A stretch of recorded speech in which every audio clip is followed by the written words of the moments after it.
ഹരേ കൃഷ്ണ. പ്രിയപ്പെട്ട എല്ലാ ഭക്തർക്കും എൻ്റെ വിനീതമായ പ്രണാമം. ഗ്രന്ഥരാജ് ശ്രീമദ് ഭാഗവതം പ്രഥമസ്കന്ധം അധ്യായം 2 നമ്മൾ പഠിക്കുന്നത്. കഴിഞ്ഞ ക്ലാസ്സിൽ ശ്ലോകം 10 വരെയാണ് നമ്മൾ നോക്കിയത്. ഇന്ന് നമ്മൾ 11ാമത്തെ ശ്ലോകം പഠിക്കുന്നു. വളരെ ഫേമസ് ആയിട്ടുള്ള ഒരു ശ്ലോകമാണ്. മാത്രമല്ല തത്വം, വളരെ പ്രധാനപ്പെട്ട ഒരു തത്വം പഠിക്കുന്ന ശ്ലോകം കൂടെയാണ് ഈ ഒരു ശ്ലോകം. നമുക്ക് നോക്കാം.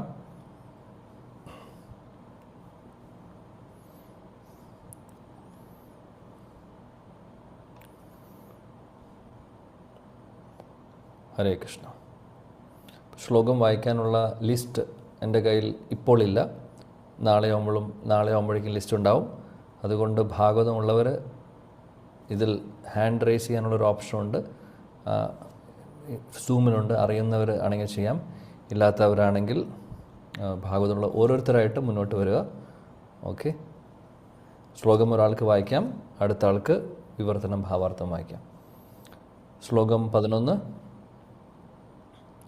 വദന്തി തത്ത്വവിദസ് തത്വം യജ്ഞാനമദ്വയം ബ്രഹ്മേതി പരമാത്മേതി ഭഗവാൻ ഇതി ശബ്ദ്യത്തെ. വദന്തി തത്ത്വവിദസ് തത്വം യജ്ഞാനമദ്വയം ബ്രഹ്മേതി പരമാത്മേതി ഭഗവാൻ ഇതി ശബ്ദ്യത്തെ. ഓക്കെ. ജി.കെ. നായർ പ്രഭു വായിക്കൂ. ശ്ലോകം വായിച്ചോളൂ.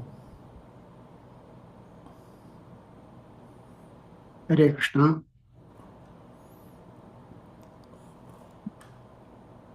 ഹരേ കൃഷ്ണ പ്രഭു, കേൾക്കാമോ? ഹരേ കൃഷ്ണ. ഹരേ കൃഷ്ണ, കേൾക്കാം. ഹരേ കൃഷ്ണ. ഓം നമോ ഭഗവതേ വാസുദേവായ. ഓം ശ്രീ ഗുരുഭ്യോ നമഃ. ശ്ലോകം 11. വദന്തി തത്ത്വവിദസ്തത്വം യജ്ഞാനമദ്വയം ബ്രഹ്മേതി പരമാത്മേതി ഭഗവാനിതി ശബ്ദ്യതേ. Thank you. വിവർത്തനം ഭാവാർത്ഥം ആരെങ്കിലും? ഓക്കെ. ഈ പേര് വായിക്കൂ. വിവർത്തനം. നിരപേക്ഷ സത്യത്തെ അറിയുന്ന പണ്ഡിതരായ അതീന്ദ്രിയവാദികൾ ഈ അദ്വൈത തത്വത്തെ ബ്രഹ്മം, പരമാത്മാവ്, ഭഗവാൻ എന്നിങ്ങനെ സംബോധന ചെയ്യുന്നു. ഹരേ കൃഷ്ണ. ഓക്കെ. ഉഷ മാതാജി ഭാവാർത്ഥം വായിക്കൂ. ഹരേ കൃഷ്ണ. ഹരേ കൃഷ്ണ പ്രഭുജി. ആദ്യത്തെ 2 വരികൾ മാത്രം മതി, വായിച്ചോളൂ. ഓം നമോ ഭഗവതേ വാസുദേവായ. നിരപേക്ഷ സത്യം ആശ്രയവും വിഷയവുമാകുന്നു. അവിടെ ഗുണപരമായി യാതൊരു ഭേദവുമില്ല. ആകയാൽ ബ്രഹ്മം, പരമാത്മാവ്, ഭഗവാൻ എന്നിവയെല്ലാം ഗുണപരമായി ഒന്നു തന്നെയാകുന്നു. ഉപനിഷത്ത് വിദ്യാർത്ഥികൾ അവ്യക്തിഗത ബ്രഹ്മമായും ഹിരണ്യഗർഭർ അഥവാ യോഗികൾ ഹൃദയസ്ഥനായ പരമാത്മാവായും ഇരിക്കുന്നത് ഒരേ തത്വത്തെയാണ്. മറ്റൊരു തരത്തിൽ പറയുകയാണെങ്കിൽ ഭഗവാൻ അഥവാ പരമദിവ്യോത്തമ പുരുഷൻ നിരപേക്ഷ സത്യത്തിന്റെ അവസാന വാക്കാകുന്നു. പരമദിവ്യോത്തമ പുരുഷൻ. ഹരേ കൃഷ്ണ. അത്ര മതി. താങ്ക് യു മാതാജി, ഒരുപാട് സന്തോഷം. ഇവിടെ പറയുന്നു വദന്തി തത്ത്വവിദസ് തത്വം യജ്ഞാനമദ്വയം ബ്രഹ്മേതി പരമാത്മേതി ഭഗവാൻ ഇതി ശബ്ദ്യത്തെ. ഇവിടെ പരമസത്യത്തെക്കുറിച്ച് പറയുവാണ്. പരമസത്യം 3 തരത്തിലാണ് മനസ്സിലാക്കാൻ സാധിക്കുന്നത്. 3 തരത്തിലുള്ള തിരിച്ചറിവുകളാണ് പരമസത്യത്തെക്കുറിച്ചുള്ള തിരിച്ചറിവുകളാണ് പറയുന്നത്. ആദ്യം പറയുന്നു ബ്രഹ്മൻ, 2 പരമാത്മ, 3 ഭഗവാൻ. ഇങ്ങനെ 3 കാര്യങ്ങളാണ് പറയുന്നത്. അപ്പോൾ ബ്രഹ്മൻ എന്ന് ഉദ്ദേശിക്കുന്നത് എന്താണ്? ബ്രഹ്മജ്യോതി, ഭഗവാന്റെ ശരീരത്തിൽ നിന്ന് വരുന്ന ജ്യോതിയാണ് ബ്രഹ്മജ്യോതി. അപ്പോൾ പരമസത്യത്തിലെ ഒരു ഭാഗമാണ്, സംശയമില്ല. കാര്യം ഭഗവാന്റെ ശരീരത്തിൽ നിന്ന് വരുന്ന ജ്യോതി ആയതുകൊണ്ട് അത് പരമസത്യത്തിൻ്റെ ഭാഗമാണ്. അത് അല്ല എന്ന് പറയാൻ സാധിക്കില്ല. 2 എന്താണ്? പരമാത്മ എന്ന് പറഞ്ഞു കഴിഞ്ഞാൽ നമ്മുടെ ഹൃദയത്തിലുള്ള ഭഗവാന്റെ പരമാത്മാവായിട്ടുള്ള അദ്ദേഹത്തിൻ്റെ ആ ഒരു പ്രസൻസ് നമ്മുടെ ഹൃദയത്തിൽ മാത്രമല്ല, എല്ലാ കണങ്ങളിലും ഭഗവാനുണ്ട്, പരമാത്മാവായിട്ടുമുണ്ട്. അതാണ് 2ാമത്തെ തിരിച്ചറിവ്. 3ാമത്തെ എന്താണ്? പരമസത്യത്തിൽ ഭഗവാൻ, അതായത് പരമദിവ്യത്വം പുരുഷൻ ഭഗവാൻ. എന്താണ് ഇത് ഉദ്ദേശിക്കുന്നത്? അപ്പോൾ പരമസത്യം നോക്കിക്കാണുന്ന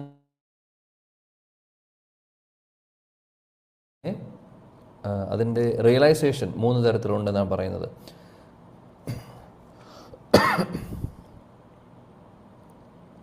ക്ഷമിക്കണം, ഇൻ്റർനെറ്റിൻ്റെ ചെറിയ ഫ്ലക്ച്വേഷനുണ്ട്,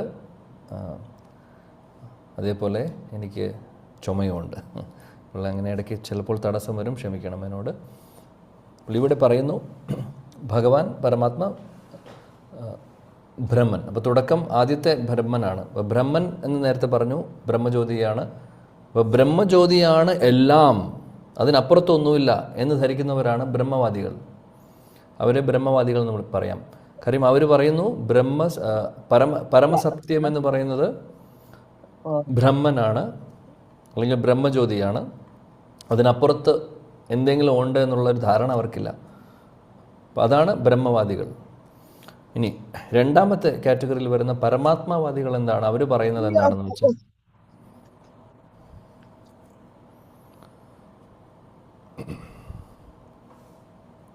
പരമാത്മാവാദികളെ കുറിച്ച് പറയുവാണെങ്കിൽ അവരുടെ ഒരു അണ്ടർസ്റ്റാൻഡിങ് എന്താണെന്ന് വെച്ചാൽ, ഭഗവാൻ എന്ന് പറഞ്ഞു കഴിഞ്ഞാൽ സർവ്വചരാചരങ്ങളുമുണ്ട്, നമ്മുടെ ഹൃദയത്തിലുമുണ്ട്.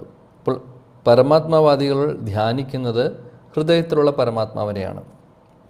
എന്നാൽ അവരുടെ ഒരു ധാരണ എന്ന് പറഞ്ഞു കഴിഞ്ഞാൽ ഇതാണ് പരമസത്യത്തിൻ്റെ അവസാനം, അതിനപ്പുറത്തൊന്നുമില്ല. അപ്പോൾ ഓരോ ലെവലുകളാണ്. ആദ്യം ബ്രഹ്മൻ, ബ്രഹ്മജ്യോതി. ബ്രഹ്മജ്യോതി എന്ന് പറയുമ്പോൾ അവിടെ ഭഗവാൻ രൂപമില്ല എന്നുള്ളൊരു കൺസെപ്റ്റും കൂടിയാണ് വരുന്നത്. ഭഗവാന് രൂപമില്ല, ഭഗവാൻ എന്ന് പറഞ്ഞാൽ വെളിച്ചമാണ്. അതാണ് ബ്രഹ്മവാദികളുടെ ഒരു കൺക്ലൂഷൻ. എന്നാൽ പരമാത്മവാദികൾ അവരുടെ ധാരണ കുറച്ചും കൂടെ ബെറ്ററാണ്, അവരുടെ സ്ഥാനം കുറച്ചുകൂടെ മുകളിൽ വരുന്നു. കാര്യം എന്താണെന്ന് വെച്ചാൽ അവർ ഭഗവാന് രൂപമുണ്ട് എന്നുള്ളത് അംഗീകരിക്കുന്നുണ്ട്. ആ രൂപം എങ്ങനെയുള്ള രൂപമാണ്? ചതുർഭുജ രൂപമാണ്, അല്ലെങ്കിൽ പരമാത്മാവായിട്ട് ഓരോരുത്തരുടെ ശരീരത്തിലുണ്ട്. അപ്പോൾ അവർ ധ്യാനിക്കുന്നത് ആ ചതുർഭുജ ഭഗവത് രൂപമാണ്. എന്നാൽ അതിനപ്പുറത്ത് എന്തെങ്കിലും അവർക്ക് അറിയോ?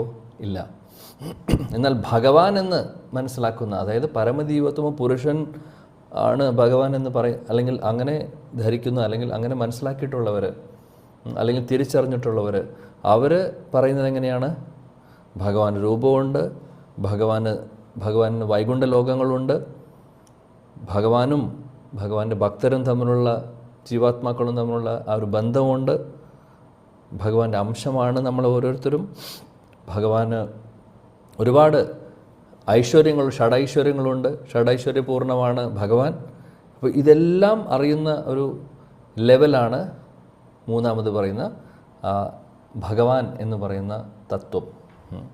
അപ്പോൾ ഇവിടെ ഈ ശ്ലോകത്തിൽ പറയുന്നത് അതാണ്, 3 പരമസത്യത്തെ മനസ്സിലാക്കുന്ന 3 രീതികൾ, തത്വങ്ങൾ: ബ്രഹ്മൻ, പരമാത്മ, ഭഗവാൻ. അപ്പം ഇതിൽ പൂർണ്ണമായിട്ടുള്ളത് എന്താണ്?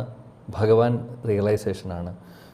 അല്ലെങ്കിൽ പരമദിവ്യോത്തമ പുരുഷൻ ഭഗവാൻ എന്ന് പറയുമ്പോൾ അവിടെ ഷഡൈശ്വര്യങ്ങൾ വന്നു, ഭഗവത് ധാമം വന്നു, ഭഗവാനും ഭക്തരും തമ്മിലുള്ള ബന്ധങ്ങൾ വന്നു, ഭഗവാന്റെ ഭക്തർ ഭഗവാനെ സേവിക്കുന്നു, ഇതെല്ലാം അതിൽ വരുന്നു.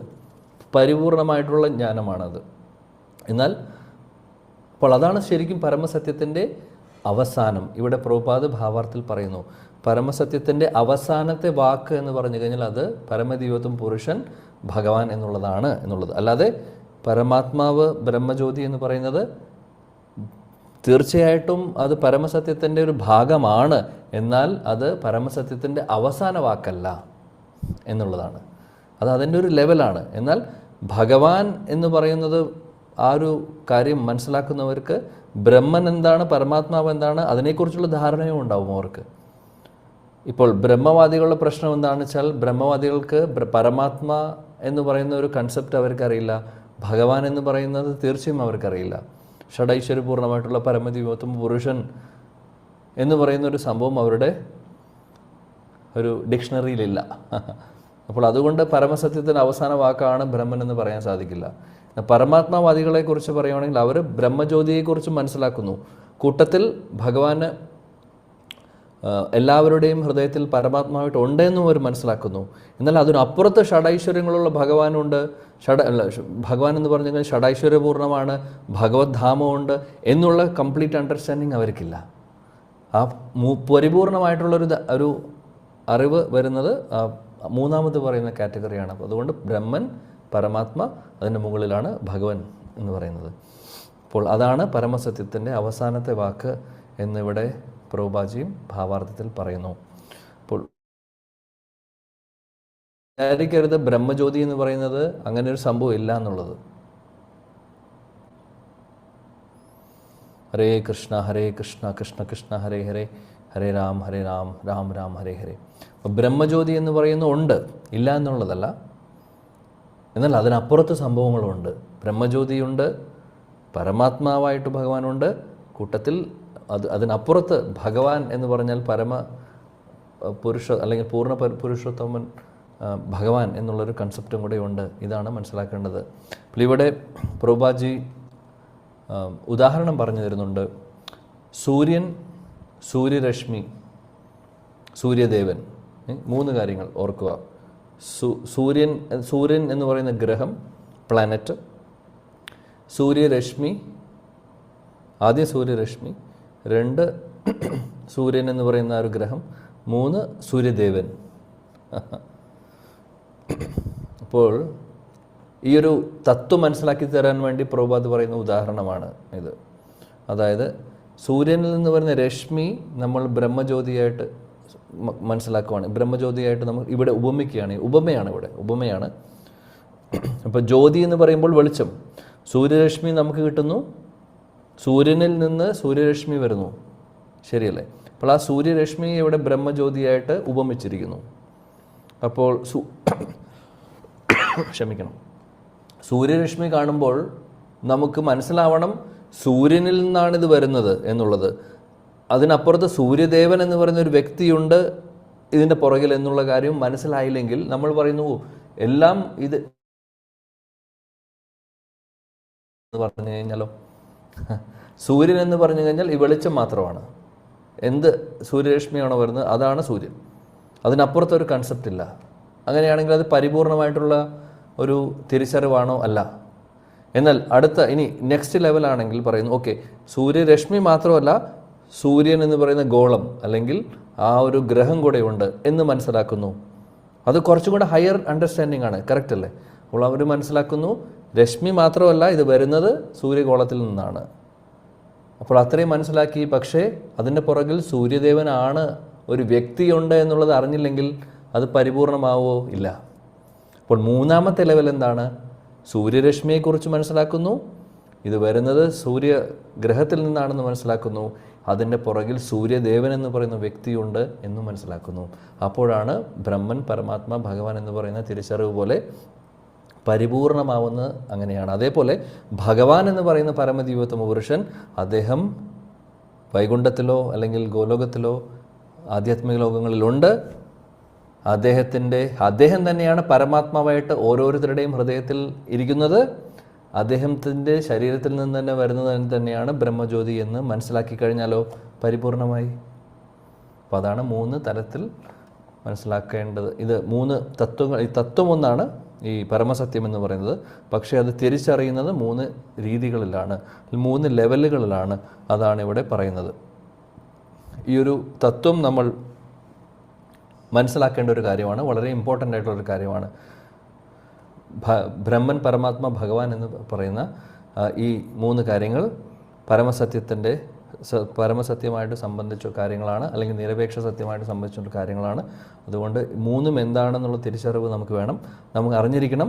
കൂട്ടത്തിൽ ഈ ഉദാഹരണം ഓർത്താൽ മതി, എളുപ്പമാണ്. സൂര്യൻ്റെ ഉദാഹരണം ഓർത്ത് കഴിഞ്ഞാൽ സൂര്യരശ്മി, സൂര്യഗോളം, സൂര്യദേവൻ, ഇത് 3ഉം ഓർത്ത് കഴിഞ്ഞാൽ നമുക്ക് ഈസി ആയിട്ട് ഈ 3 കാര്യങ്ങളും എന്താണ് ബ്രഹ്മൻ, എന്താണ് പരമാത്മ, എന്താ ഭഗവാൻ എന്നുള്ള കാര്യം നമുക്ക് പഠിക്കാൻ സാധിക്കും. അപ്പോൾ ഇത് പ്രധാനപ്പെട്ടൊരു തത്വമാണ്. ഇത് ഈവൻ ബേസിക് ആയിട്ടുള്ള ഫിലോസഫിയിൽ വരുന്നതാണ്. അതുകൊണ്ട് നമ്മൾ ഓർക്കേണ്ട ഒരു കാര്യമാണ്. ഇപ്പോൾ ബ്രഹ്മജ്യോതിയേ ഉള്ളൂ, അതിനപ്പുറത്തൊന്നുമില്ല എന്ന് പറഞ്ഞു കഴിഞ്ഞാൽ അത് നമുക്ക് അംഗീകരിക്കാൻ സാധിക്കില്ല. അപ്പം നമ്മൾ ഭഗവാന്റെ കൃപ കൊണ്ട് ഭഗവാൻ, പരമദൈവത്വം പുരുഷൻ ഭഗവാൻ എന്നുള്ളതാണ് കാര്യം. നമ്മുടെ ആചാര്യന്മാർ, പ്രഭുപാദും മറ്റുള്ള ആചാര്യന്മാരും നമ്മളെ പഠിപ്പിക്കുന്നതാണ്. അല്ലാതെ ഭഗവാന് രൂപമില്ല, ഭഗവാൻ എന്ന് പറഞ്ഞാൽ അതായത് നിരപേക്ഷ സത്യം എന്ന് പറഞ്ഞാൽ വെളിച്ചമാണ്, ബ്രഹ്മജ്യോതി മാത്രമാണ് എന്നുള്ളതല്ല നമ്മളെ പഠിപ്പിച്ചിട്ടുള്ളത്.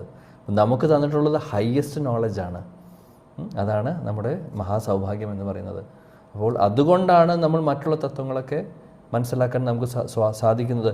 നമ്മൾ അതുകൊണ്ട് ഒരിക്കലും പറയുന്നില്ല ബ്രഹ്മജ്യോതി എന്ന് പറയുന്നത് ഭഗവാന്റെ ഭാഗമല്ല എന്ന് പറയുന്നില്ല.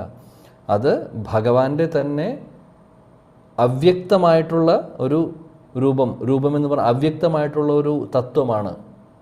ഏത്? ബ്രഹ്മജ്യോതി. ഭഗവാന്റെ തന്നെ അവ്യക്തമായിട്ടുള്ള തത്വം. അത് ഭഗവാനുമായിട്ട് കണക്ഷൻ ഉണ്ട്, ഇല്ല എന്ന് പറയുന്നില്ല. പക്ഷേ അതാണ് എല്ലാം എന്ന് നമുക്ക് പറയാൻ സാധിക്കില്ല. അതാണ് വ്യത്യാസം. അപ്പോൾ മായാവാദികളും ബ്രഹ്മവാദികളും ഒക്കെ അവരെ സംബന്ധിച്ച് അവർ പറയുന്നു ബ്രഹ്മജ്യോതിക്ക് അപ്പുറം ഒന്നുമില്ല. ഇതാണ് അവരുടെ ഒരു കൺക്ലൂഷൻ. പക്ഷേ ആ ഒരു തത്വം ശരിയാണോ എന്നുള്ളത് ഇവിടെ പറയുന്നു ശരിയല്ല, അല്ലേ? ഭാഗവതം പറയുന്നതാണത്. അപ്പോൾ വളരെ ക്ലിയറാണ് ഭാഗവതം. അപ്പോൾ ഈ ഒരു തത്വത്തെക്കുറിച്ച് മനോഹരമായിട്ട് പ്രഭുപാദ്ജി ഇവിടെ എക്സ്പ്ലെയിൻ ചെയ്യുന്നു. നമ്മൾ ഓൾറെഡി അതിനെക്കുറിച്ച് പറഞ്ഞു. അപ്പോൾ ഇത്രയും നമ്മൾ ഓർക്കുക ഈ ഒരു ശ്ലോകത്തിൽ നിന്ന്. എന്താണ് നിരപേക്ഷ സത്യം? നിരപേക്ഷ സത്യം മനസ്സിലാക്കുന്ന 3 ലെവലുകൾ ഞാൻ വീണ്ടും റിപ്പീറ്റ് ചെയ്ത് പറയുന്നത് എന്തുകൊണ്ടാണെന്ന് വെച്ചാൽ ഇത് വളരെ പ്രധാനപ്പെട്ടൊരു തത്വമാണ്. എൻ്റെ ഓർമ്മയിൽ കഴിഞ്ഞ ക്ലാസ്സിൽ ആരോ ചോദിച്ചിരുന്നു ഇതിനെക്കുറിച്ചും. അപ്പോൾ ഞാൻ പറഞ്ഞിരുന്നു ഇത് അടുത്ത ശ്ലോകത്തിൽ വരുന്നു എന്നുള്ളത്. അപ്പോൾ ഈ ഒരു കാര്യം നമ്മൾ ഓർക്കേണ്ടതാണ്. ശ്ലോകം 12ലേക്ക് പോവാം.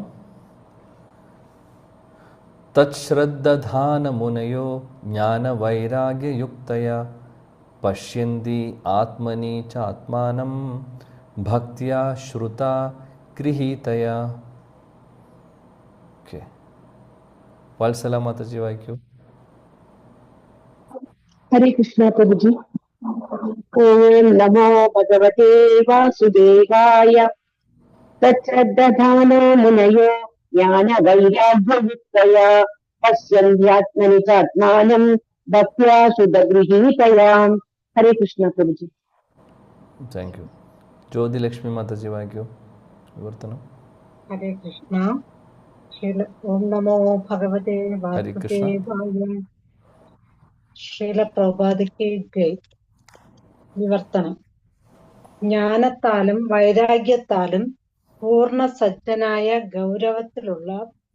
ഗൗരവമുള്ള ജിജ്ഞാസുവായ വിദ്യാർത്ഥി അഥവാ മുനി വേദാന്ത ശ്രുതിയിലൂടെ താൻ ശ്രവിച്ചതെന്തോ അതിന്റെ അടിസ്ഥാനത്തിൽ ഭക്തിയുത സേവന സമർപ്പണത്തിലൂടെ ആ നിരപേക്ഷ സത്യത്തെ സാക്ഷാത്കരിക്കുന്നു. ഹരേ കൃഷ്ണ പ്രഭു. ഹരേ കൃഷ്ണ. Thank you Mataji.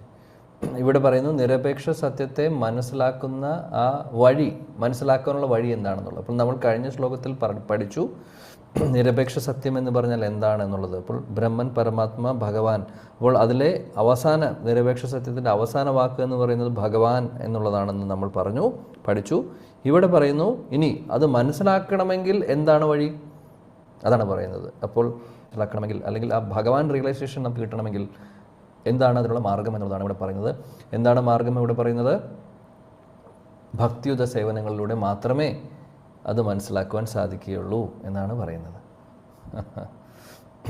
ഭക്തിയുത സേവനങ്ങളിലൂടെ മാത്രമേ നിരപേക്ഷ സത്യത്തെ നമുക്ക് ഉൾക്കൊള്ളാൻ അല്ലെങ്കിൽ തിരിച്ചറിയാൻ സാധിക്കുകയുള്ളൂ എന്നുള്ള കാര്യമാണ് ഈ ശ്ലോകത്തിൽ പറയുന്നത്. ഇവിടെ പ്രഭുപാദി ഭാവാർത്ഥത്തിൽ അത് പറയുന്നുണ്ട്. അതായത് ബ്രഹ്മൻ, പരമാത്മ, ഭഗവാൻ എന്ന് പറയുന്ന, ഇപ്പോൾ പരമാത്മ, ബ്രഹ്മൻ എന്ന് പറയുന്ന ആ ഒരു തിരിച്ചറിവ് ഓക്കെയാണ്. പക്ഷേ അത് കംപ്ലീറ്റ് അല്ല, പാർഷ്യലാണ്. അല്ലെങ്കിൽ പറയാം അത് പരിപൂർണമല്ല. പരിപൂർണമാവുന്നത് എപ്പോഴാണ്? ഭഗവാൻ തത്വം മനസ്സിലാക്കുമ്പോൾ. അല്ലെങ്കിൽ അത് ഇൻകംപ്ലീറ്റ് ആണെന്ന് പറയാം. പക്ഷേ നിരപേക്ഷ സത്യത്തിൻ്റെ ഭാഗം തന്നെയാണ്, എന്നാൽ പൂർണ്ണമല്ല. അതാണ് വ്യത്യാസം. അതുകൊണ്ട് പ്രഭുപാദ് ഇവിടെ പറയുന്നു കർമ്മികൾ, ജ്ഞാനികൾ, യോഗികൾ, അങ്ങനെ പല ടൈപ്പ് ഓഫ് ആളുകളുണ്ട്, അല്ലേ? കർമ്മികൾ എന്ന് പറഞ്ഞു കഴിഞ്ഞാൽ ഭൗതികവാദികൾ. അതേപോലെ ജ്ഞാനികൾ എന്ന് പറഞ്ഞു കഴിഞ്ഞാൽ ജ്ഞാനം നേടാൻ വേണ്ടി അവർ ഒരുപാട് പഠിക്കുന്നു, കേൾക്കുന്നു, അല്ലെങ്കിൽ പല കാര്യങ്ങളും ചെയ്യുന്നുണ്ടാവും. പക്ഷേ അവരുടെ ഒരു കൺസെപ്റ്റിൽ ആ ഭക്തി എന്ന് പറയുന്ന ഹൃദയത്തിൽ നിന്ന് വരുന്ന ആ ഒരു ഭഗവാനോടുള്ള സ്നേഹമില്ല. ജ്ഞാനം നേടണം എന്നുള്ള, ജ്ഞാനത്തിലൂടെ ഇതെല്ലാം ജ്ഞാനിയായി കഴിഞ്ഞാൽ എല്ലാം തിരിച്ചറിയാമെന്നുള്ളൊരു ധാരണയാണ് ജ്ഞാനികൾക്കുള്ളത്. യോഗികളെന്ന് പറഞ്ഞു കഴിഞ്ഞാൽ മെഡിറ്റേഷൻ, ആ പരമാത്മാവിനെ മെഡിറ്റേറ്റ് ചെയ്യലാണ് എല്ലാം, അതിനപ്പുറത്ത് അവരുടെ ചിന്തയില്ല. എന്നാൽ ഭക്തരെന്ന് പറഞ്ഞാൽ അങ്ങനെയല്ല. ഭക്തരെന്ന് പറഞ്ഞാൽ ഭഗവാനെ സേവിക്കണം എന്നുള്ളൊരു ആഗ്രഹമുള്ളവരാണ്. ഇപ്പോൾ ഭക്തരുടെ ലെവൽ ഒന്ന് നോക്കിക്കഴിഞ്ഞാൽ അത് അപ്പുറത്താണ്. കാര്യം സ്വാഭാവികമായിട്ട് നാച്ചുറലായിട്ട് അവരുടെ ഹൃദയത്തിൽ നിന്ന് ഭഗവാനോടുള്ള സ്നേഹമുണ്ട്, തിരിച്ചറിവുണ്ട്. അപ്പോൾ അങ്ങനെ ഭക്തിയുത സേവനങ്ങൾ അവർ ചെയ്യുന്നു. ശ്രവണം, കീർത്തനം, സ്മരണമെല്ലാം. അതിലൂടെ പരമസത്യത്തെ പൂർണ്ണമായിട്ട് മനസ്സിലാക്കാൻ സാധിക്കുന്നു. അതുകൊണ്ട് കർമ്മികൾക്കും ജ്ഞാനികൾക്കും യോഗികൾക്കും മനസ്സിലായിക്കൊള്ളണമെന്നില്ല, അതാണ് പറയുന്നത്. എന്നാൽ അവരൊക്കെ ഭക്തരുടെ ശ്രേണിയിലേക്ക് വരുമ്പോൾ തീർച്ചയായിട്ടും ഈ പരമസത്യത്തെക്കുറിച്ചുള്ള ധാരണ അവർക്ക് പൂർണ്ണമായിട്ടും ലഭിക്കുന്നു. ഇല്ലെങ്കിൽ അപൂർണമായിട്ടുള്ള പല അറിവുകളും ഉണ്ടാവാം, പൂർണ്ണമായിക്കൊള്ളണമെന്നില്ല, അതാണ് പറയുന്നത്. അപ്പോൾ ഈ ഒരു കാര്യം പ്രഭുപാദ് ഇവിടെ പറയുന്നു. പിന്നീട് ശ്രീല പ്രഭുപാദജി താഴെ പറയുന്നുണ്ട്, ഈ ഭക്തിയുത സേവനങ്ങളും ഭക്തിയുത സേവനങ്ങൾ ചെയ്യുന്ന ഭക്തരെ 3 തരത്തിലുണ്ടെന്ന് പറയുന്നു. ഭക്തരെ 3 തരത്തിലുണ്ടെന്ന് പറഞ്ഞു. അപ്പം നമ്മൾ ആദ്യം പറഞ്ഞത് എന്താണ്? കർമ്മികൾ ആരാണെന്ന് പറഞ്ഞു, ജ്ഞാനികളെക്കുറിച്ച് പറഞ്ഞു, യോഗികളെക്കുറിച്ച് പറഞ്ഞു, ഭക്തരെക്കുറിച്ച് പറഞ്ഞു. ഇനി ഭക്തരിൽ 3 കാറ്റഗറി ഉണ്ട് എന്ന് പറയുന്നു. അതെന്തൊക്കെയാണ്? കനിഷ്ഠാധികാരി, കനിഷ്ഠര്, മധ്യമ, ഉത്തമ. അങ്ങനെ 3 കാറ്റഗറിയാണ്. കനിഷ്ഠാധികാരികൾ എന്ന് പറഞ്ഞു കഴിഞ്ഞാൽ തുടക്കക്കാർ, ഭക്തിയിലെ തുടക്കക്കാർ. മധ്യമ എന്ന് പറഞ്ഞു കഴിഞ്ഞാൽ മെച്ചുവറായിട്ടുള്ള ഭക്തർ. ഉത്തമാധികാരികൾ എന്ന് പറഞ്ഞു കഴിഞ്ഞാൽ ഭക്തിയിൽ നിപുണരായിട്ടുള്ള അല്ലെങ്കിൽ വളരെ ശ്രേഷ്ഠരായിട്ടുള്ളവർ, പരിശുദ്ധ ഭക്തരെയാണ് ഉത്തമാധികാരികളെന്ന് പറയുന്നത്. ആ ഒരു ക്ലാസിഫിക്കേഷൻ ഇവിടെ പ്രഭുപാദ് പറയുന്നുണ്ട്. ഭക്തർ 3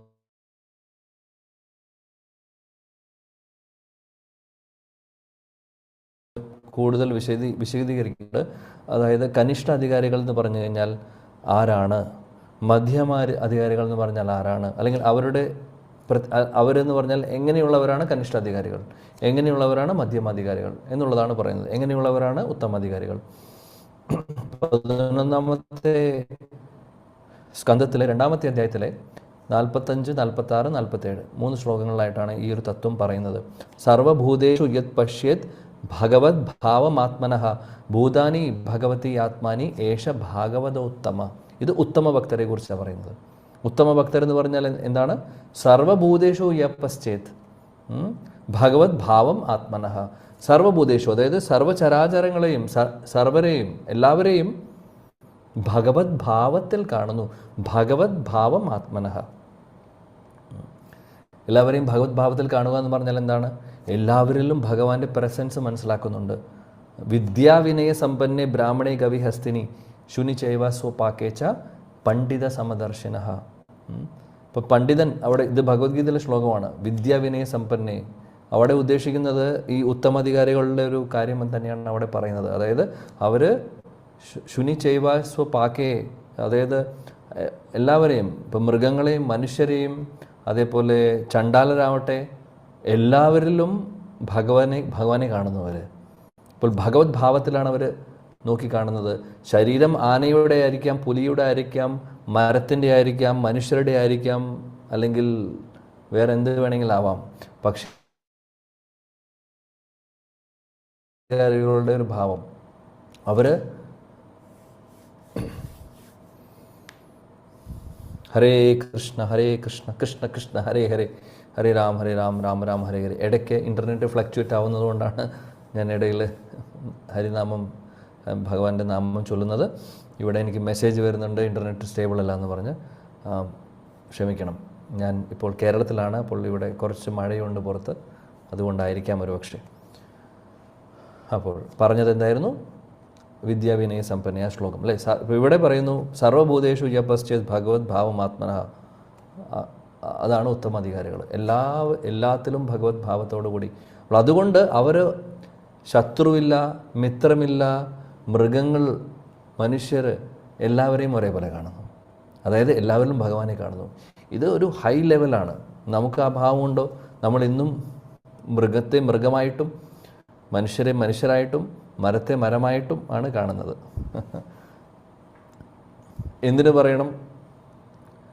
മറ്റുള്ള മനുഷ്യർ, നമ്മുടെ ആരെങ്കിലും ആവട്ടെ, അവരുമായിട്ട് നമ്മൾ ശണ്ട കൂടുന്നത്, അടി കൂടുന്നത്, നമ്മുടെ അഭിപ്രായം ശരിയല്ല, നമ്മൾ ഉദ്ദേശിക്കുന്ന പോലെ എല്ലാ കാര്യങ്ങളും, അവരുടെ അഭിപ്രായ വ്യത്യാസങ്ങളുണ്ട്, അടിയാവുന്നു, ശത്രുക്കളുണ്ട്, പ്രശ്നങ്ങൾ വരുന്നു. അപ്പോൾ ഇതെല്ലാം ഭഗവത് ഭാവം ഉണ്ടെങ്കിൽ ഇതൊന്നും സംഭവിക്കില്ല. അപ്പോൾ ഉത്തമാധികാരികളുടെ ഒരു ലെവലേ വേറെയാണ്, അവരുടെ ഭാവമേ വേറെയാണ്. അതാണ് സർവഭൂതേഷു യപശ്ചിത് ഭഗവത് ഭാവമാത്മനഃ. അപ്പോൾ അതാണ് ആദ്യത്തെ ഫസ്റ്റ് ക്ലാസ് ഭക്തരുടെ ഫസ്റ്റ് ക്ലാസ് ഡിവോട്ടീസ് എന്ന് പറയാം. ഇനി ഞാൻ നേരെ പോകുന്നു കനിഷ്ഠ അധികാരികളിലേക്ക്. മധ്യമാധികാരിയെ കുറിച്ച് പിന്നീട് പറയാം. കനിഷ്ഠ അധികാരികളെ കുറിച്ച് പറയാം. അപ്പോൾ ഉത്തമ അധികാരികളെ കുറിച്ച് നമ്മൾ ഓൾറെഡി പറഞ്ഞു. കനിഷ്ഠ അധികാരികളുടെ അവരുടെ ഭാവം എന്താണെന്ന് വെച്ചാൽ, ആചാര്യം ഏവ ഹരയെ, അർച്ചയാം ഏവ ഹരയെ പൂജ്യം യ ശ്രദ്ധായത്തെ നതത് ഭക്തേഷു ചാന്യേഷു സഭക്ത പ്രാകൃത സ്മൃത. ഇതാണ് ഭാഗവതം പറയുന്നത്. പ്രാകൃത ഭക്തരെന്ന് വിളിക്കുന്നു ആരെ? ഈ കനിഷ്ഠ ഭക്തരെ. അവരുടെ ധാരണ എന്താണെന്ന് വെച്ചാൽ, അവർ പറയുന്നു, അല്ലെങ്കിൽ കനിഷ്ഠാധികാരികൾ വിചാരിച്ചിട്ടുള്ളത്, അമ്പലത്തിൽ ഭഗവാനുണ്ട്, ആ ഭഗവാനെ അവരും ആരാധിക്കുന്നു. അതായത് അവർ വരുന്നു, അമ്പലത്തിൽ വരുന്നു, പ്രാർത്ഥിക്കുന്നു, എല്ലാം ചെയ്യുന്നു. പക്ഷേ പ്രശ്നം എന്താണ്? നതത് ഭക്തേഷു ചാന്യേഷു, ഭഗവാന്റെ ഭക്തരോട് അവർക്ക് അടുപ്പമില്ല എന്ന് മാത്രമല്ല, അവർക്ക് വില കൊടുക്കുന്നില്ല, വൈഷ്ണവർക്ക് പ്രാധാന്യം കൊടുക്കുന്നില്ല. അങ്ങനെയുള്ളവരെ വിളിക്കുന്നത്, ഭാഗവതം വിളിക്കുന്നത് പ്രാകൃത സ്മൃത, അതായത് പ്രാകൃത ഭക്തർ, അതായത് ഭൗതികവാദികൾ എന്നാണ് വിളിക്കുന്നത്, അല്ലെങ്കിൽ ഭൗതിക തലത്തിലുള്ള ഭക്തർ എന്നാണ് പറയുന്നത്. അപ്പോൾ ഇവരുടെ പൊസിഷൻ എന്താണ് പറയുന്നത്? ഏറ്റവും താഴെയാണ്. അപ്പോൾ 3 ലെവലുകളാണ് നമ്മൾ പറയുന്നത്: കനിഷ്ഠ, മധ്യമ, ഉത്തമ നമ്മൾ ഓൾറെഡി പറഞ്ഞു. കനിഷ്ഠയെ കുറിച്ചാണ് ഇപ്പോൾ പറയുന്നത്. അപ്പോൾ ഭഗവാൻ അമ്പലത്തിലുണ്ട്, അതിനപ്പുറത്തൊന്നും അവർക്ക് ധാരണയില്ല, ഭക്തരോടുള്ള വിശ്വാസമില്ല, ഭക്തരുടെ പ്രാധാന്യം അറിയില്ല. എന്നാൽ അത് പൂർണ്ണമാണോ? അല്ല. ഭഗവാനെ എങ്ങനെയാണ് നമ്മൾ ആരാധിക്കുന്നത്? അതേപോലെ നമ്മുടെ ഗുരുവിനെ ആരാധിക്കണം, അല്ലെങ്കിൽ പരിശുദ്ധ ഭക്തരെ ആരാധിക്കണം, അല്ലെങ്കിൽ നമ്മൾ അങ്ങനെ നോക്കിക്കാണണം. വൈഷ്ണവരോട് നന്നായി പെരുമാറണം. വൈഷ്ണവർക്ക് ഒരുപാട് പ്രാധാന്യമുണ്ട്, ഭക്തർക്ക് ഒരുപാട് പ്രാധാന്യമുണ്ട്. ഈ കൺസെപ്റ്റൊന്നും അവർക്കറിയില്ല. അതുകൊണ്ട് അവർ ക്രിട്ടിസൈസ് ചെയ്യാം, അങ്ങനെ അവർ അപരാധങ്ങൾ കൂട്ടും. അവസാനം ഈ കനിഷ്ഠ ലെവലിൽ തന്നെ അതിൽ നിന്ന് താഴോട്ട് പോകും അപരാധങ്ങൾ ചെയ്തു കഴിഞ്ഞാൽ. അതുകൊണ്ട് അപകടം പിടിച്ചൊരു സമയമാണ്. ഭഗവാന്റെ കൃപയുണ്ടെങ്കിൽ ഇങ്ങനെയുള്ള കനിഷ്ഠരും മധ്യമാധികാരികളുമായിട്ടുള്ള ഒരു സമ്പർക്കത്തിൽ അവർ പതിയെ അവരുടെ ചിന്താഗതി മാറും. പലവർക്കുമുള്ളൊരു ചോദ്യമാണ്, ഗുരുവിൻ്റെ ആവശ്യമുണ്ടോ? ഗുരു ഇല്ലല്ലോ, നമുക്ക് നേരിട്ട് ഭഗവാനെ ആരാധിച്ചാൽ നേടില്ലേ? എന്തിനാണ് നമ്മൾ ആചാര്യന്മാരെ ഇങ്ങനെ ഇത്രയും സ്തുതിക്കുന്നത്? ഗുരുജനങ്ങളെ എന്തിനാണ് സ്തുതിക്കുന്നത്?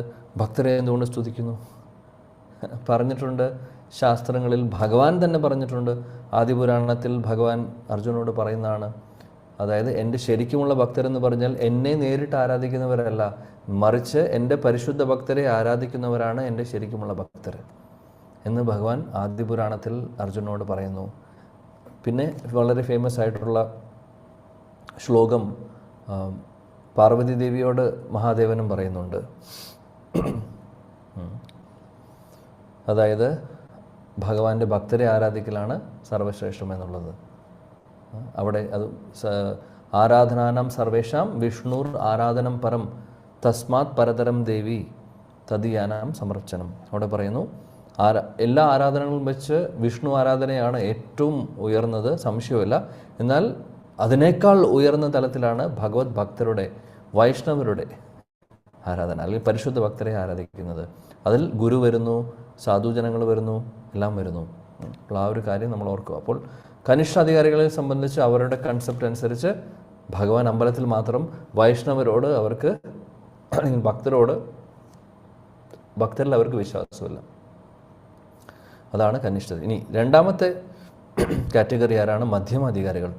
മധ്യമാധികാരികളെ കുറിച്ച് പറയുന്നു, ഈശ്വരേ തദ് അധീനേഷു ബാലിശേഷു ദുഷസ്തു ച പ്രേമ മൈത്രി കൃപോപേക്ഷ യാ കരോതി സമധ്യമ. ഇവിടെ പറയുന്നത് എന്താണ്? മധ്യമാധികാരികളുടെ ലക്ഷണങ്ങൾ പറയുന്നു. പ്രേമ, മൈത്രി, കൃപ, ഉപേക്ഷ, 4 കാര്യങ്ങളാണ് പറയുന്നത്. എന്താണ്? 4 സവിശേഷതകൾ അല്ലെങ്കിൽ 4 ക്വാളിറ്റീസ് ആരുടെ? മധ്യമാധികാരികളുടെ. ഈ 4 കാര്യങ്ങൾ പറയുന്നതിന് മുമ്പ് ഈശ്വരേ തത് അധീനേഷു, ഈ മധ്യമാധികാരികൾക്ക് ഭഗവാനോടുള്ള സ്നേഹമുണ്ട്, ഭഗവാനെ ആരാധിക്കുന്നു, വിശ്വാസവും എല്ലാം ഉണ്ട് അവർക്ക്. ഇപ്പോൾ കനിഷ്ഠാധികാരികളെ പോലെയല്ല. അതേപോലെ തന്നെ ബാലിശേഷു പ്രേമ മൈത്രി കൃപോപേക്ഷ. പ്രേമ എന്ന് പറഞ്ഞു കഴിഞ്ഞാൽ ഭഗവാനോടുള്ള പ്രേമം മാത്രമല്ല, ഭഗവാന്റെ ഭക്തരോടും പ്രേമമുണ്ട്. ഭക്തരെയും അവർക്ക് വിശ്വാസമുണ്ട്, ഭക്തരെയും സ്നേഹിക്കുന്നു. 2, ഭക്തരുമായിട്ടുള്ള ആ ഒരു മൈത്രി ഭാവമുണ്ട് അവർക്ക്. 3, കൃപ തോന്നുന്നു അവർക്ക്. പ്രേമ മൈത്രി കൃപ. പ്രേമം എന്താണെന്ന് പറഞ്ഞു. ഭഗവാനോട് പ്രേമമുള്ള പോലെ തന്നെ ഭക്തരോടുമുണ്ട്. അതേപോലെ ഭഗവാനോടുമുണ്ട്, തീർച്ചയായിട്ടും ഭക്തരോടും ആ മൈത്രി ഭാവമുണ്ട്. ഇനി 3ാമത് പറയുന്നത് കൃപ എന്ന് പറഞ്ഞു കഴിഞ്ഞാൽ കനിഷ്ഠ അധികാരികളോടോ അല്ലെങ്കിൽ അറിവില്ലാത്ത ആളുകൾ അല്ലെങ്കിൽ ഒന്നും അറിയാത്ത ആളുകളോട് അവർക്കൊരു കൃപയുണ്ട്, മഹാകൃപ തോന്നുന്നു, മഹാകാരുണ്യം തോന്നുന്നു അവരോട്. അവരെ ഭക്തിമാർഗത്തിലേക്ക് കൊണ്ടുവരാനുള്ളൊരു മഹാകാരുണ്യം അവർക്ക് തോന്നുന്നു.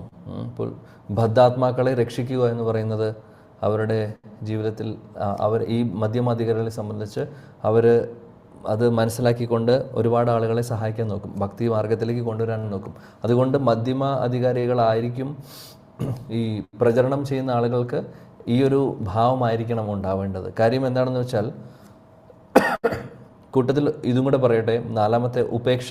ഇപ്പോൾ പ്രേമ പറഞ്ഞു, മൈത്രി പറഞ്ഞു, കൃപ പറഞ്ഞു, ഉപേക്ഷ എന്ന് പറഞ്ഞു കഴിഞ്ഞാൽ എന്താണെന്ന് വെച്ചാൽ ഭഗവാനോട് അസൂയുള്ളവർ അല്ലെങ്കിൽ ഭക്തരോട് അസൂയുള്ളവർ, അങ്ങനെയുള്ളവരിൽ നിന്ന് ഒരു ഡിസ്റ്റൻസ് കീപ്പ് ചെയ്യും ഇവർ മധ്യമാധികാരികൾ. പ്രേമ മൈത്രി കൃപ ഉപേക്ഷ, അതാണ് ഉപേക്ഷ എന്ന് പറഞ്ഞു കഴിഞ്ഞാൽ ഒരു ഡിസ്റ്റൻസ് കീപ്പ് ചെയ്യും. ഭഗവാനോട് അസൂയ ഉള്ള ആളുകൾ അല്ലെങ്കിൽ ഭഗവാനെതിരായിട്ടുള്ള ആളുകളിൽ നിന്ന് ഒരു ഡിസ്റ്റൻസ് അവർ കീപ്പ് ചെയ്യുന്നു. അപ്പോൾ യാ കരോതി സമധ്യമ, ഇതാണ് മധ്യമാധികാരികളുടെ ലക്ഷണം. ഓക്കെ. അപ്പോൾ പ്രേമ, ഭഗവാനോടുള്ള സ്നേഹം, നല്ല ഭക്തി അല്ലെങ്കിൽ വിശ്വാസം നല്ല രീതിയിലുണ്ട്. കനിഷ്ഠാധികാരികളെ പോലെയല്ല.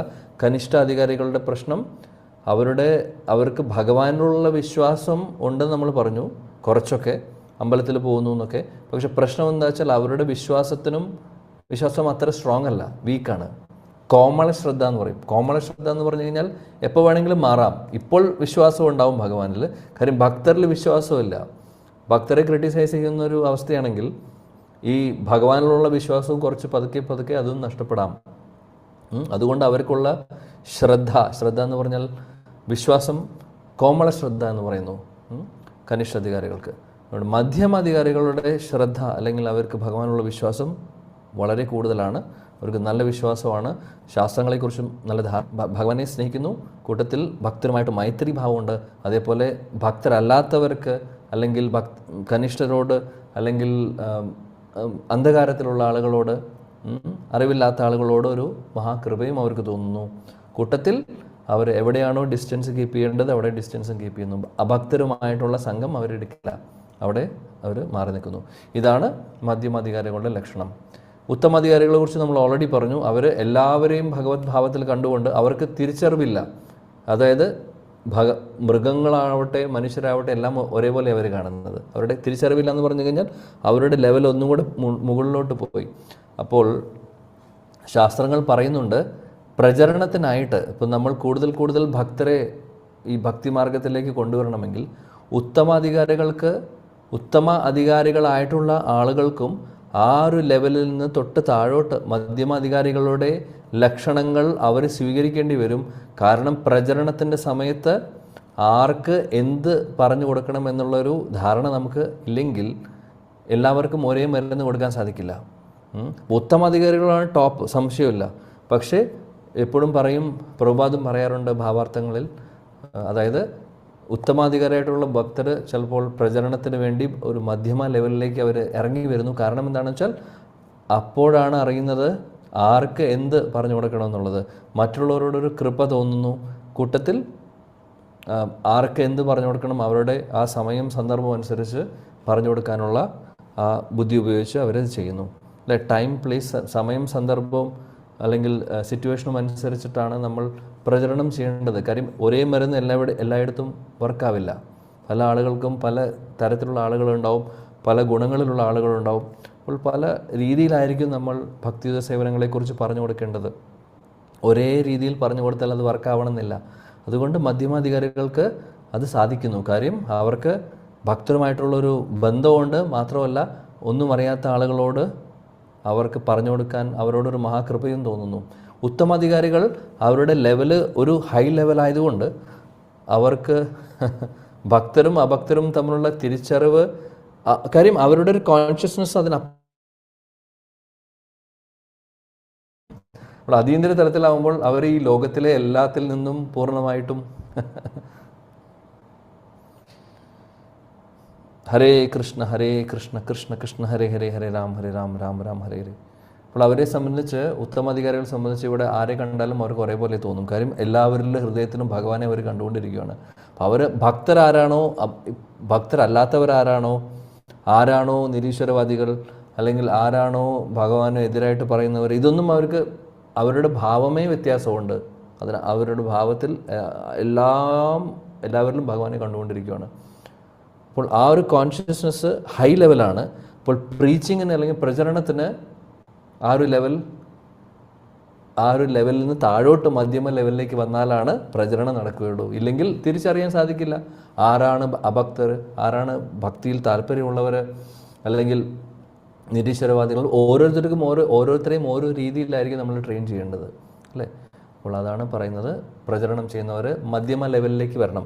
കനിഷ്ഠ ലെവലിലുള്ളവർക്ക് ഒന്നും സാധിക്കില്ല. കാര്യം അവരുടെ ശ്രദ്ധ, അവരുടെ വിശ്വാസം വളരെ കോമളമാണ്, അല്ലെങ്കിൽ വളരെ വീക്കാണ്. അതുകൊണ്ട് ഒരു തുമ്മൽ തുമ്മിക്കഴിഞ്ഞാൽ അവിടെ നിന്ന് പോകുന്നു. അതായത് വേറെ ആരെങ്കിലും വന്ന് വേറെ തത്വങ്ങളൊക്കെ പറഞ്ഞു, ഇവിടെ പ്രസ്ഥാനത്തിൽ ഇവിടെ അങ്ങനെ നടക്കുന്നുണ്ട്, അവിടെ ഈ കാര്യം നടക്കുന്നുണ്ട്, ഇതിനേക്കാൾ നല്ലതാണ് അവിടെ, നമുക്കൊന്ന് പോയാലോ എന്നൊക്കെ പറഞ്ഞാൽ ചിലപ്പോൾ ഒരു പക്ഷേ അതൊക്കെ വഴി മാറിപ്പോകാനും സാധ്യതയുണ്ട്. അതുകൊണ്ട് കനിഷ്ഠരുടെ ഒരു ലെവലിൽ ഇരുന്നാൽ പോരാ, നമ്മൾ മിനിമം മധ്യമ ലെവലിലേക്ക് വരണമെന്ന് പ്രഭുപാദും ആചാര്യന്മാരും പറയാറുണ്ട്. മധ്യമ ലെവൽ എന്ന് പറഞ്ഞു കഴിഞ്ഞാൽ നമ്മൾ വിചാരിക്കുന്ന പോലെ എളുപ്പമല്ല. അപ്പം നമുക്കൊരു ചിന്ത വന്നിട്ടുണ്ടാവും, നമ്മളിപ്പോൾ ഏത് സിറ്റുവേഷനിലാണെന്ന്. മധ്യമരാണോ, അതോ കനിഷ്ഠരാണോ, അതോ ഉത്തമാധികാരികളാണോ? ഉത്തമാധികാരികളല്ല എന്ന് നമുക്ക് എന്തായാലും അറിയാം. കൺഫ്യൂഷൻ ഉണ്ടാവുന്നത് കനിഷ്ഠരാണോ മധ്യമാധികാരിയാണോ എന്നുള്ളതായിരിക്കും. അതിൽ മധ്യമാധികാരികളെക്കുറിച്ചുള്ള ക്വാളിഫിക്കേഷൻ പറയുന്നുണ്ട്. ഇവിടെ പറയുന്നു, ഞാൻ ശ്ലോകം പറഞ്ഞതിൽ 4 കാര്യങ്ങൾ പറയുന്നത് വേറെ, അവിടെ പറയുന്നത് പ്രേമ മൈത്രി കൃപ ഉപേക്ഷ. പക്ഷേ അവരുടെ ജ്ഞാനത്തെക്കുറിച്ച് വേറെ സ്ഥലങ്ങളിൽ പറയുന്നുണ്ട്, മധ്യമാധികാരികളും ഉത്തമാധികാരികളെയും കുറിച്ച്. അതായത് അവർക്ക് ശാസ്ത്രങ്ങളെക്കുറിച്ച് എല്ലാം അറിയാം, ശാസ്ത്രങ്ങൾ പറയുന്ന എല്ലാം അറിയാം അവർക്ക്. അപ്പോൾ ആ കൃഷ്ണാവബോധത്തെക്കുറിച്ചുള്ള അറിവും അവർക്ക് നല്ലവണ്ണമുണ്ട്, വിശ്വാസവും നല്ലവണ്ണമുണ്ട്. അപ്പോൾ ആ ഒരു ലെവലിലേക്ക് നമ്മൾ ആരും എത്തിയിട്ടില്ല. ശരിക്കും നമ്മുടെ കോമല ശ്രദ്ധയാണ് ഇപ്പോഴും. എന്ത് വേണമെങ്കിലും സംഭവിക്കാം. ഇപ്പോൾ ഇങ്ങനെ പോകുന്നു, സത്സംഗങ്ങളൊക്കെ ഉള്ളത് കൊണ്ട് എങ്ങനെയൊക്കെയോ ഭഗവത് കൃപ കൊണ്ട് നമ്മൾ പ്രൊട്ടക്റ്റഡായി പോകുന്നുണ്ട്. എന്നാൽ എപ്പോൾ വേണമെങ്കിലും മാറാം.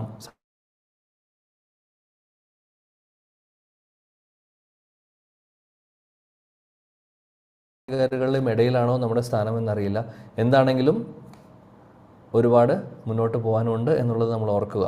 അപ്പോൾ ഇതാണ് 3 തരത്തിലുള്ള ഭക്തരിൽ 3 ക്ലാസിഫിക്കേഷൻ പറയുന്നത്. ഓക്കെ, പിന്നീട് പറയുന്നു കനിഷ്ഠാധികാരികൾക്ക് ശ്രവണത്തിനും കീർത്തനത്തിനൊന്നും അത്ര വലിയ താല്പര്യമൊന്നും ഉണ്ടാവില്ല. അവരെ സംബന്ധിച്ച് അമ്പലത്തിൽ പോകുന്നു, പല കാര്യങ്ങളും ചെയ്യുന്നു. ചിലപ്പോൾ ഒരു പക്ഷേ അവർ എല്ലാവരും ചെയ്യുന്ന കൂട്ടത്തിൽ ചെയ്യാൻ വേണ്ടി ചിലപ്പോൾ ഒരു പക്ഷേ ചെയ്യുന്നുണ്ടാവും. പക്ഷേ അതിനോടുള്ള ഒരു അഭിനിവേശം ഉണ്ടാവില്ല. കീർത്തനം, ശ്രവണം, അപ്പോൾ അതാണ് നമുക്ക് മനസ്സിലാക്കാൻ പറ്റുന്ന ഒരു കാര്യം. നമുക്ക് ഭഗവത് സേവനങ്ങളിൽ അല്ലെങ്കിൽ ഭഗവാനെക്കുറിച്ച് കേൾക്കാനുള്ള ആഗ്രഹം കൂടി വരുന്നുണ്ടോ, നാമം ജപിക്കാനുള്ള രുചി കൂടുന്നുണ്ടോ, സത്സംഗങ്ങൾ അറ്റൻഡ് ചെയ്യാനുള്ള രുചി കൂടുന്നുണ്ടോ, അതൊക്കെ അതിൻ്റെയൊക്കെ അർത്ഥം അങ്ങനെ കൂടുന്നുണ്ടെങ്കിൽ, രുചി ഉണ്ടെങ്കിൽ, അല്ലെങ്കിൽ രുചി നമുക്ക് ഓരോ ദിവസവും കൂടി വരുന്നുണ്ടെങ്കിൽ അതിൻ്റെ അർത്ഥം പുരോഗതിയുണ്ട് എന്നുള്ളതാണ്.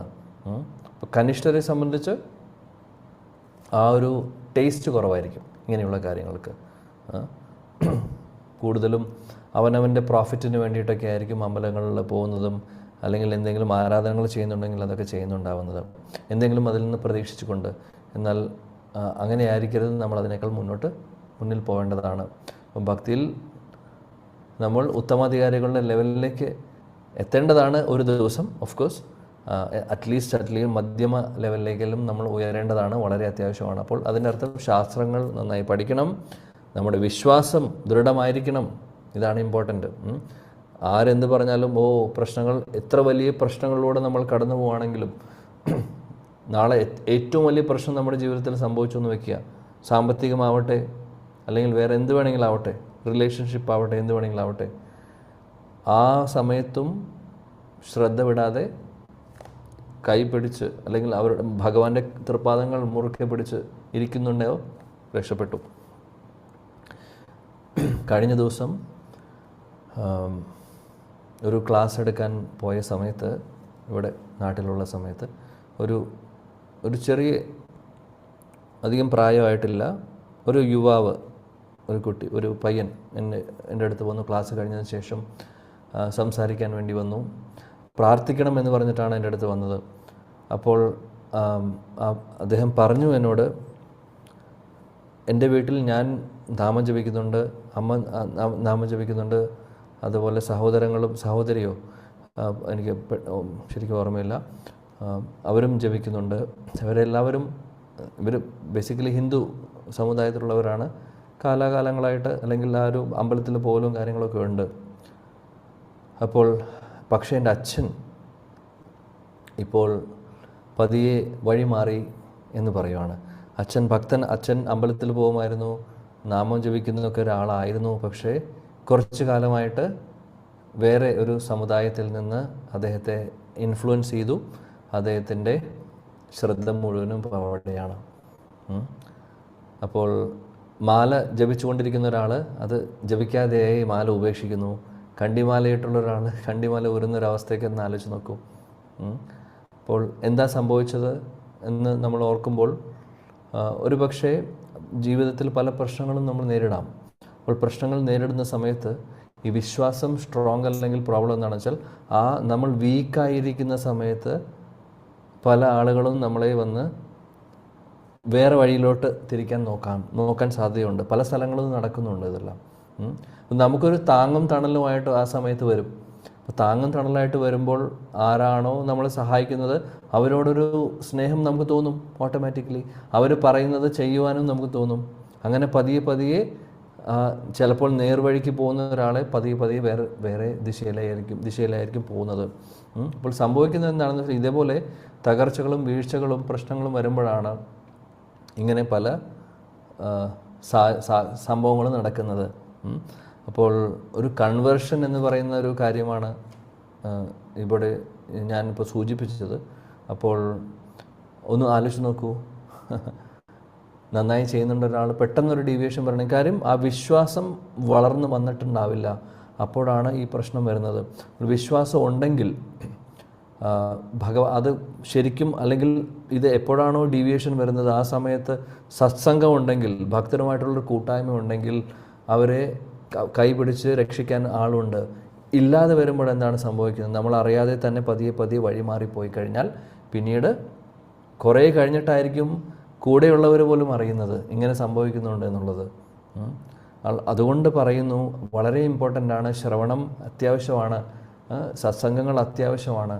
അത് എല്ലാ ദിവസവും ആഴ്ചയിൽ 7 ദിവസവും വേണ്ടതാണ്. വളരെ ഇമ്പോർട്ടൻ്റ് ആണ്. കാര്യം നമ്മുടെ വിശ്വാസത്തെ തല്ലിക്കെടുത്താനുള്ള പല കാര്യങ്ങളും നടക്കും ഈ ലോകത്ത്.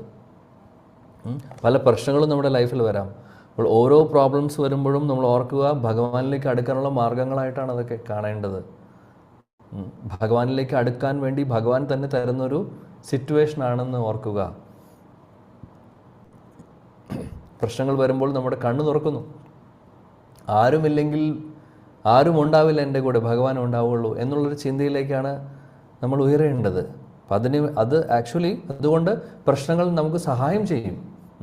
പ്രശ്നങ്ങളെ നമ്മൾ ആ രീതിയിലാണ് കാണേണ്ടത്. പക്ഷേ ആ സമയത്ത് ചൂഷണം ചെയ്യാൻ വേണ്ടി ആരെങ്കിലും സമീപിച്ചു കഴിഞ്ഞാൽ, നമ്മൾ സ്ട്രോങ് അല്ലെങ്കിൽ നമ്മുടെ വിശ്വാസം ദൃഢമല്ലെങ്കിൽ പ്രശ്നമാണ്, വഴി മാറാൻ സാധ്യതയുണ്ട്.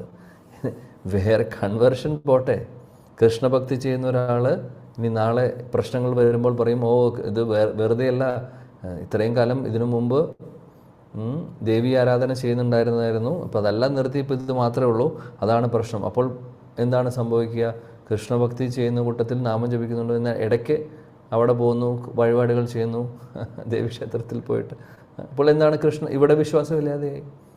അപ്പോൾ ഇതെല്ലാം കോമൺ ശ്രദ്ധയാണ്, ഇതെല്ലാം കനിഷ്ഠാധികാരികളുടെ ഒരു ലക്ഷണങ്ങളാണ്. അതുകൊണ്ട് വളരെയധികം നമ്മൾ ശ്രദ്ധിക്കേണ്ടതാണ്. അപ്പോൾ അന്യദേവതമാരുടെ അമ്പലത്തിൽ പോകരുതെന്നോ അല്ലെങ്കിൽ അതൊന്നും ശരിയല്ല എന്നല്ല അവിടെ നമ്മൾ പറയുന്നത് എന്താണെന്ന് വെച്ചാൽ ഭഗവാൻ ആരാണെന്നുള്ള അണ്ടർസ്റ്റാൻഡിങ് നമുക്ക് വേണം. ഭഗവാന്റെ പൊസിഷൻ നമ്മൾ മനസ്സിലാക്കണം. അതേപോലെ തന്നെ ദേവതമാർ ആരാണെന്നും മനസ്സിലാക്കണം. ഭഗവാനും ദേവതന്മാരും തമ്മിലുള്ള റിലേഷൻ എന്താണെന്നും മനസ്സിലാക്കണം. അവരുടെ റോൾ എന്താണെന്ന് മനസ്സിലാക്കണം. മാത്രമല്ല അവരോട് നമ്മൾ എന്താണ് ചോദിക്കേണ്ടത് എന്ന് നമ്മൾ അറിയണം. അന്യദേവതമാരോട് അമ്പലത്തിൽ പോകുന്നതോ ആരാധിക്കുന്നതോ അത് തെറ്റാണെന്ന് ആരും പറയുന്നില്ല. പക്ഷേ അത് ഭൗതികമായിട്ടുള്ള കാര്യങ്ങൾ നടക്കാൻ വേണ്ടിയിട്ടാണ് നമ്മൾ ആരാധിക്കുന്നതെന്നുണ്ടെങ്കിൽ അത് ശരിയല്ല എന്നുള്ളത് ഭഗവാൻ തന്നെ ഭഗവത്ഗീതയിൽ പറയുന്നുണ്ട്. അവിധിപൂർവകം എന്നാണ് പറയുന്നത്. വിധിപൂർവകമല്ല, അവിധിപൂർവകമെന്ന് ഭഗവാൻ പറയുന്നു. ഭഗവത്ഗീതയിലെ ഭഗവാന്റെ വാക്കുകളാണ്. നേരിട്ട് എന്നെ ആരാധിക്കുന്നതിന് പകരം അന്യദേവതമാരിലൂടെ ചെയ്യുന്നത്. അപ്പോൾ അതുകൊണ്ടാണ് പറയുന്നത് അകാമ സർവ കാമോവ മോക്ഷകാമ ഉദാരതി തീവ്രേണ ഭക്തി യോഗേന യജേത പുരുഷം പരം. ഭാഗവത്തിൽ വരുന്ന ശ്ലോകമാണ്. അവിടെ പറയുന്നു അകാമ എന്ന് പറഞ്ഞാൽ ആഗ്രഹങ്ങളില്ലാത്ത ആളുകളോ, സർവകാമോവ എന്ന് പറഞ്ഞാൽ ഒരുപാട് ഭൗതികമായിട്ടുള്ള ആഗ്രഹങ്ങൾ ഉള്ള വ്യക്തിയോ, ഭൗതികമായിട്ടുള്ള ആഗ്രഹങ്ങൾ ഇല്ലാത്തവരോ, ഭൗതികമായിട്ടുള്ള ആഗ്രഹങ്ങൾ ഒരുപാടുള്ളവരോ, മോക്ഷകാമ ഇനി മോക്ഷം ആഗ്രഹിക്കുന്നവരോ ആരുമാവട്ടെ, ഏത് കാറ്റഗറിയിൽ വരുന്ന ആളുകളാവട്ടെ, മോക്ഷകാമ ഉദാരതി തീവ്രേണ ഭക്തി യോഗേന യജേത പുരുഷം പരം എന്നാണ് പറയുന്നത്. പുരുഷം അവിടെ പറയുന്നു. പുരുഷൻ എന്ന് പറഞ്ഞാൽ പരമജീവിതം പുരുഷനെയാണ് ഉദ്ദേശിക്കുന്നത്. ഈ പറയുന്ന ഏത് കാറ്റഗറിയിൽ വരുന്ന ആണെങ്കിലും പരമജീവിതം പുരുഷൻ ഭഗവാൻ കൃഷ്ണനെ ആരാധിച്ചോളൂ എന്നാണ് പറയുന്നത്, ആരാധിക്കേണ്ടത് എന്ന് ഭാഗവതം പറയുന്നു. അപ്പോൾ ആഗ്രഹത്തോടു കൂടിയിട്ടാണ് നമ്മളിരിക്കുന്നത് എന്നുണ്ടെങ്കിൽ നമുക്ക് ഭഗവാനോട് ചോദിക്കാം, കൃഷ്ണനോട് ചോദിക്കാം, വേറെ ആളോട് ചോദിക്കേണ്ട ആവശ്യമില്ല. കാര്യം മറ്റുള്ള ദേവതമാർക്ക് ഈ ശക്തി കൊടുക്കുന്നതും അവർക്ക് ആ കഴിവുള്ളതും ഭഗവാനാണ് കൊടുക്കുന്നത് ശരിക്കും. അപ്പോൾ ഭഗവാൻ ഭഗവത്ഗീതയിൽ അതും പറയുന്നുണ്ട്. ഇനി ഏതെങ്കിലും ദേവതമാർ നമുക്ക് എന്തെങ്കിലും കാര്യങ്ങൾ സാധിപ്പിച്ചു തരുന്നുണ്ടെങ്കിൽ അത് ആക്ച്വലി സാധിപ്പിച്ചു തരുന്നത് ഭഗവാൻ തന്നെയാണ്, അവരല്ല എന്ന് പറയുന്നുണ്ട്. അവർ വെറും നിമിത്തമാണ്, ഭഗവാന്റെ സെർവൻസ് ആണ്. അപ്പോൾ അങ്ങനെ ഒരു റിസൾട്ട് ഉണ്ടാവുന്നുണ്ടെങ്കിൽ അത് ആക്ച്വലി ഭഗവാനാണ് അനുഗ്രഹിക്കുന്നത്. ഇതെല്ലാം ഭഗവത്ഗീതയിലെ ശ്ലോകങ്ങളാണ്, ഭഗവാൻ പറയുന്ന കാര്യമാണ്. അവിധിപൂർവകം എന്നിട്ടാണ് ഭഗവാൻ പറയുന്നത് ആക്ച്വലി ഞാനാണത് ചെയ്തു കൊടുക്കുന്നത്, പക്ഷേ അത് ചെയ്യുന്നത് അവിധിപൂർവകമാണ്. ഈ ആളുകൾ അവിടെ അങ്ങനെ വളഞ്ഞ വഴിക്ക് പോകുന്നത്, നേരിട്ട് വന്നുകൂടെ എന്നാണ് ചോദിക്കുന്നത്. അപ്പോൾ കൃഷ്ണഭക്തിയിൽ മുന്നോട്ട് പോകാൻ സഹായം ചോദിക്കാം. കൃഷ്ണഭക്തിയിൽ എനിക്ക് നല്ല രീതിയിൽ മുന്നോട്ട് പോകാൻ ആഗ്രഹിക്കുന്നു, എനിക്ക് പരിശുദ്ധ ഭക്തനാവണം, കൃഷ്ണൻ്റെ ഭക്തനായി മാറണം, പരമജീവത്വം പുരുഷൻ ഭഗവാന്റെ ഭക്തനായി മാറണമെന്ന് ആഗ്രഹത്തോടുകൂടി അവരോട് പ്രാർത്ഥിച്ചു നോക്കൂ. ഏറ്റവും സന്തോഷം ഉണ്ടാവും, അവർക്ക് ഒരുപാട് സന്തോഷം ഉണ്ടാവും. കാര്യം അവരാരാധിക്കുന്ന പരമജീവത്വം പുരുഷനെയാണ്, ഭഗവാനെയാണ്. അപ്പോൾ അവരാരാധിക്കുന്ന ആളെക്കുറിച്ച് നമ്മൾ വന്ന് പറയുമ്പോൾ അവർക്ക് സന്തോഷം ഉണ്ടാവുള്ളൂ. അല്ലാതെ അവർക്ക് തോന്നില്ല ഓ എന്നെ നോക്കാതെ ഭഗവാന്റെ അടുത്തേക്ക് പോവാണ്. കാര്യം അവർക്ക് നമ്മളെപ്പോലുള്ളൊരു ആ ചിന്താഗതിയില്ല. അവരെല്ലാവരും സുരന്മാരാണ്, അല്ലെങ്കിൽ ദേവതമാരാണ്. ദേവതമാർ ഭഗവാന്റെ വിഷ്ണുവിൻ്റെ അല്ലെങ്കിൽ ഭഗവാന്റെ പ്രിയപ്പെട്ട ഭക്തരാണ്. അല്ലെങ്കിൽ ഇത്രയും വലിയ പൊസിഷൻസ് അവർക്ക് കിട്ടില്ല. ഈ ഭൗതിക ലോകത്തിലെ അഡ്മിനിസ്ട്രേഷൻ കൊടുത്തിരിക്കുകയാണ് അവർക്ക്, അവരെ മാനേജേഴ്സാക്കി വെച്ചിരിക്കുകയാണ്, അല്ലെങ്കിൽ ഡിപ്പാർട്ട്മെൻറ്റ് ഡയറക്ടേഴ്സോ എന്ത് വേണമെങ്കിൽ പറയാം, ഓരോ ഡിപ്പാർട്ട്മെൻറ്റ് കൊടുത്തിരിക്കുകയാണ്. അങ്ങനെ ഒരു പൊസിഷൻ കൊടുത്തിട്ടുണ്ടെങ്കിൽ അത്രയും പ്രിയപ്പെട്ടവർക്കല്ലേ കൊടുക്കുകയുള്ളൂ, അല്ലെങ്കിൽ അത്രയും യോഗ്യതയുള്ളവർക്കല്ലേ കൊടുക്കുകയുള്ളൂ. അത് കൊടുത്തിട്ടുള്ളത് ആരാണ്? ഭഗവാൻ തന്നെയാണ്. അതുകൊണ്ട് അവരൊരിക്കലും ഭഗവാനെ മറന്നുകൊണ്ടൊന്നും ചെയ്യില്ല. ഒരിക്കലും അവർക്ക് തോന്നില്ല ഓ എന്നോട് സ്നേഹമില്ല, എന്നാൽ വിഷ്ണുവിനോട് സ്നേഹമുള്ളൂ, കൃഷ്ണനോട് സ്നേഹമുള്ളൂ, എന്ന് അവർക്ക് തോന്നുന്നില്ല. നമുക്കൊരു പക്ഷെ തോന്നും. നമ്മളോട് ഒരാൾ വന്ന് സംസാരിക്കുമ്പോൾ നമ്മുടെ, ഫോർ എക്സാമ്പിൾ ഈ ലോകത്തിലെ കാര്യം നോക്കുവാണെങ്കിൽ, നമ്മുടെ ബോസുണ്ട്, താഴെ നമ്മളുണ്ട്, വേറൊരാൾ വന്നു നമ്മളോട് സംസാരിക്കുകയാണ്. അപ്പോൾ നമ്മളിലൂടെ ബോസിലേക്ക് പോകുന്നതിന് പകരം നേരിട്ട് ബോസിൻ്റെ അടുത്ത് പോയി കഴിഞ്ഞാൽ നമ്മൾ വിചാരിക്കും എന്തുകൊണ്ട് എന്നോട് പറഞ്ഞില്ല എന്നുള്ളൊരു ചിന്ത നമുക്ക് വരും. എന്നോട് പറഞ്ഞ് ഞാനല്ലേ അത് അങ്ങോട്ട് പാസ് ചെയ്യേണ്ടത്, പക്ഷെ നേരിട്ട് അപ്രോച്ച് ചെയ്യാൻ നോക്കി. അപ്പോൾ നമുക്ക് ആ വ്യക്തിയോടൊരു ഇഷ്ടക്കുറവ് തോന്നും. അത് ഇവിടെയുള്ള ലോകത്തിൽ നമ്മുടെ അനർത്ഥങ്ങൾ കാരണം നമുക്ക് അങ്ങനെ തോന്നുകയുള്ളൂ. ദേവതമാർക്ക് ഒരിക്കലും അങ്ങനെ തോന്നില്ല. ദേവതമാരുടെ മുഖത്ത് പുഞ്ചിരിയായിരിക്കും നമ്മൾ അവിടെ പോയി കൃഷ്ണഭക്തി ചോദിച്ചു കഴിഞ്ഞാൽ. അവർക്ക് സന്തോഷമായിരിക്കും. ഇങ്ങനെ പറഞ്ഞു വരുന്ന ആളുകൾ കുറവാണെന്ന് അവർക്കറിയാം. ആളുകൾ പോയി അത് വേണം ഇത് വേണം എന്ന് പറഞ്ഞ് ലിസ്റ്റായിട്ട് പോകുമ്പോൾ അവർ ഇഷ്ടമായിട്ടല്ല തരുന്നത്. ഓക്കെ, ഈ എങ്ങനെയെങ്കിലും എന്തെങ്കിലും ഒരു ദിവസം തിരിച്ചറിവ് ഉണ്ടാവുമെന്ന് വിചാരിച്ചിട്ട് തരുന്നുണ്ട് നമുക്ക്. പക്ഷേ അതിൻ്റെ വരും വരായകളെക്കുറിച്ച് ചിന്തിക്കുന്നില്ല. നമ്മളതെങ്ങനെ ഉപയോഗിക്കുന്നു എന്നുള്ളത് അവരെ സംബന്ധിച്ച് അത് അവരുടെ പെർവ്യൂവിൽ വരുന്ന കാര്യങ്ങളല്ല. എന്നാൽ ഭഗവാൻ അങ്ങനെയല്ല. ഒരു ഉത്തരവാദിത്വമുള്ള രക്ഷിതാവിനെ പോലെ നല്ലതെന്താണോ നമുക്ക് ഭക്തിയിൽ അത് നമുക്ക് തരുന്നു. നമ്മളെ ഭക്തിയിൽ നിന്ന് മാറ്റുന്ന കാര്യങ്ങളാണെങ്കിൽ അദ്ദേഹം തരില്ല.